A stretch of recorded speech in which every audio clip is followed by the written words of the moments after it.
ہم نے کئی سادھو سنتوں سے یہ سنا ہے کہ بھئی برہم ستیہ ہے اور جگت متھیا ہے۔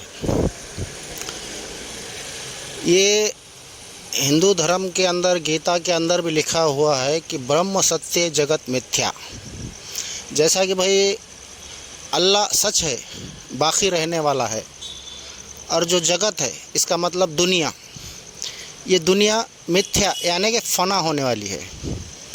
برہم ستیہ جگت متھیا یعنی کہ برہم باقی، جگت نشٹ ہونے والا ہے۔ اسی طرح ہم نے پیروں فقیروں سے کئی خانقاہوں میں یہ سنا ہے کہ اللہ باقی سب فنا، اللہ باقی سب فنا۔ جیسا فنا اور بقا کی ہم کو تعلیم دی جاتی ہے، تو اس طرح ہم کو کئی خانقاہوں میں کئی پیروں سے کئی فقیروں سے ہم کو یہ سنایا جاتا ہے کہ اللہ باقی سب فنا، یعنی کہ صرف اللہ ہی باقی رہنے والا ہے، باقی سب فنا ہونے والا ہے۔ لیکن ہم اگر دوسری جگہ پر غور و فکر کریں تو ہم کو یہاں سمجھنے کی بہت ضروری ہے۔ جیسا کہ گیتا نے کہا کہ برہم ستیہ جگت متھیا، اور دوسری ہی جگہ کہا ہے کہ برہم سے ہی جگت کی اتپتی ہو گئی۔ جیسا کہ برہم سے جگت کی اتپتی ہوئی یعنی کہ برہم سے ہی یہ جگت بنا، اور قرآن بھی کیا کہہ رہا ہے کہ بھئی انا من نور اللہ من نوری، اللہ کے نور سے یہ ساری کائنات ہے۔ اب جب اللہ کے نور سے یہ ساری کائنات ہے، جب اللہ سچ ہے، اللہ باقی رہنے والا ہے، تو پھر یہ کائنات کیسے فنا ہونے والی ہے؟ بھئی سچ سے تو سچائی پیدا ہو سکتی ہے، جیسا ہے گلاب کے پھول سے گلاب ہی پیدا ہو سکتا ہے، نیم کے پیڑ سے نیم ہی پیدا ہو سکتا ہے، آم کے پیڑ سے آم ہی پیدا ہو سکتا ہے، اور سچ سے سچ ہی پیدا ہو سکتا ہے۔ اب یہاں بہت غور و فکر کرنے کی یہ جب بات ہے، جب گیتا بھی کہتی ہے کہ برہم ستیہ جگت متھیا، پھر کہتی ہے کہ برہم سے ہی اس جگت کی اتپتی ہو گئی، یعنی کہ برہم سے ہی یہ دنیا بنی، تو جب برہم ستیہ ہے، اللہ سچ ہے، تو پھر یہ دنیا جھوٹ کیسے ہو سکتی؟ سچائی سے سچائی پیدا ہو سکتی، جھوٹ سے جھوٹ پیدا ہو سکتا ہے، لیکن سچائی سے جھوٹ پیدا ہو نہیں سکتا۔ جب کہ اللہ سچ ہے، دنیا جھوٹ کیسے؟ جب کہ اللہ سے ہی یہ دنیا بنی، اللہ کے نور سے ہی یہ دنیا بنی۔ جب اللہ سچ ہے تو اللہ کا نور بھی سچ ہے، اور جس نور سے یہ دنیا بنی تو یہ دنیا بھی سچ ہی ہونا چاہیے۔ اگر یہاں ہم غور و فکر کریں گے تو ہم کو یہ سوچنے پہ مجبور ہونا پڑے گا کہ جب برہم ستیہ ہے تو جگت بھی ستیہ ہونا چاہیے۔ اگر اللہ سچ ہے تو دنیا بھی سچ ہی ہونا چاہیے۔ جب اللہ باقی ہے، دنیا فنا ہے، تو اللہ سے دنیا بنی، تو بقا چیز سے بقا ہی پیدا ہو سکتا ہے، بقا چیز سے فنا کیسے پیدا ہو سکتا ہے؟ تو یہاں اگر ہم غور و فکر کریں گے، اس پر سوچیں گے، سمجھیں گے، تو آپ کو شاید یہ علم ملے گا، یہ سمجھ آئے گی۔ جیسا کہ بھئی گیتا نے کہا کہ برہم سے اس جگت کی اتپتی ہو گئی، قرآن نے کہا اللہ کے نور سے یہ ساری کائنات بنی، تو اللہ باقی ہے تو دنیا بھی باقی رہنی چاہیے۔ برہم اگر ستیہ ہے تو یہ جگت بھی ستیہ ہونا چاہیے، تو پھر کیوں کہا کہ اللہ باقی سب فنا؟ اب یہاں اگر بہت اپنے دماغ پر سوچ سمجھ کر غور و فکر کریں گے تو آپ کے سمجھ میں آئے گا۔ جیسا کہ ایک سونا ہے، سونے کا ایک ٹکڑا ہے، اب وہ سونے کے ہم الگ الگ طریقے سے زیور بنائیں تو سونا سچ ہے. اب سونے سے زیور بنا دیے. اب سونا تو سچ ہے، سونا تھا، سونا ہے اور سونا ہی رہے گا. تو سونے سے ہم نے زیور بنا دیے. اس زیور کو نام ملا. اس نام کا نام ہے دنیا. اس زیور کا نام ہے دنیا. جیسا برہم سے جگت کی اتپتی ہو گئی. برہم سمجھو ایک سونا ہے. اب وہ سونے سے کئی قسم کے ہم نے زیور بنائے ہیں. انسان کی شکل میں بنائے، جانور کی شکل میں بنائے، پیڑ، درخت، پودے، جو بھی دنیا میں آپ کو نظر آ رہا ہے ان کو زیور کا روپ ملا اور اس زیور کے روپ کو نام ملا. تو اس زیور کا نام ہے دنیا اور سونے کا نام ہے سچ، یعنی کہ خدا، برہم، آپ جو بھی چاہے نام دو. تو سونے سے جب زیور بنا تو زیور مٹنے والی چیز ہے. کبھی نہ کبھی زیور تو مٹنے ہی والا ہے. جب زیور مٹے گا تو باقی کیا رہے گا؟ سونا. تو ہم کو یہ سمجھ لینا چاہیے کہ بھئی سونا تھا، زیور کے شکل میں آیا، زیور مٹ گیا، سونا باقی رہا.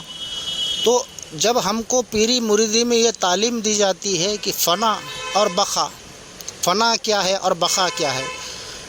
بقا کیا ہے؟ سونا. فنا کیا ہے؟ زیور. جب زیور فنا ہو جائے گے تو بقا کیا رہ جائے گا؟ سونا. اسی لیے اللہ تعالیٰ نے قرآن میں فرمایا کہ اول بھی میں ہوں اور آخر بھی میں ہی ہوں. مثال کے طور پر اول بھی سونا تھا اور آخر بھی سونا ہی رہے گا. تو بیچ میں کیا ہے؟ زیورات، شکل، صورت. تو یہ شکل اور صورت کا نام ہے دنیا. تو اللہ باقی اور سب فنا. تو اس کا مطلب یہ دنیا فنا نہیں ہونے والی. ہاں، شکل اور صورت بدلنے والی ہے. جس طرح تم نے ایک مٹی کے گولے سے گھڑا بنائے تو گھڑا مٹنے والا ہے لیکن باقی رہنے والی مٹی. جب مٹی سے تم گھڑا بنائے، گھڑے کو تم نے مٹا دیے تو باقی کیا رہا؟ مٹی. تو اسی طرح فنا اور بقا یہی ہے. بقا اصل ہے، فنا شکل ہے. تو شکل کو فنا ہے، اصل کو نہیں. تو یہ جو خیال ہمارے دل میں ہے کہ بھئی اللہ باقی، سب فنا. تو سب فنا کا مطلب کوئی یہ دنیا سمندر میں ڈوبنے والی نہیں، نہ کہیں یہ کوئی باڑھ آ کر بولو یا کوئی طوفان آ کر یہ دنیا مٹنے والی نہیں. دنیا کے شکل اور صورت کا نام ہے دنیا. تو شکل اور صورت کو فنا ہے، اصل کو نہیں. تو اسی لیے خواجہ غریب النواز اپنے کتاب میں اسرار حقیقی میں فرماتے ہیں کہ جب تک ایک مرید خلافت کے لائق جب تک نہیں ہوتا، جب تک کہ وہ فنا اور بقا کو نہ سمجھے. تو ایک مرید جب فنا اور بقا کے منزل کو پہنچ گیا تو وہ خلافت کے لائق ہوتا. اب یہ الگ بات ہے کہ آج کے دنیا میں بس کل مرید بن گیا ہے کہ 2-4 دن کے بعد، سال کے بعد خلافت مل جا رہی. یہ اپنے اپنے مسئلے ہے، وہ اپنے کو اس سے کیا کرنے کا. لیکن جب تک ایک مرید فنا اور بقا کو نہ سمجھے وہ خلافت کے لائق ہوتا نہیں. اور فنا اور بقا کا مطلب ہے سچ، یعنی کہ جو ہے، اور فنا کا مطلب ہے سچ نے جو صورت لی ہے. جیسے سونا سچ ہے، زیور جھوٹ ہے، اسی طرح اللہ سچ ہے، دنیا جھوٹ ہے. سونا سچ اس لیے ہے کہ وہ اصل ہے، زیور جھوٹ اس لیے ہے کہ وہ شکل ہے، تو صرف شکل کو فنا ہے، اصل کو نہیں۔ اسی لیے اللہ تعالیٰ قرآن میں فرماتا ہے کہ اول بھی میں ہوں اور آخر بھی میں ہوں، تو بیچ میں کون ہے؟ زیور ہے۔ تو زیور کو نام ملا، ہر زیور کے نام الگ الگ ہے، یہ پیر کا زیور، یہ کان کا زیور، یہ گلے کا زیور، یہ سر کا زیور۔ تو یہ دنیا کو جو نام ملا، یہ انسان، یہ جانور، یہ درخت، یہ پہاڑ، یہ آسمان، یہ شکل کے نام ہیں۔ تو اصل کیا ہے؟ خدا۔ تو شکل مٹنے کے بعد اصل باقی رہ جاتی۔ سونا تھا، سونا ہے اور سونا ہی رہے گا۔ ہاں، بیچ میں شکلوں میں آیا، اس شکل کو نام ملا، اسی شکل کو فنا ہے۔ اب بہت سے پیر مرید اپنے اپنے مریدوں کو یہ تعلیم دیتے ہیں کہ بھئی اللہ باقی، یہ سب فنا ہونے والا ہے، دنیا فانی ہے۔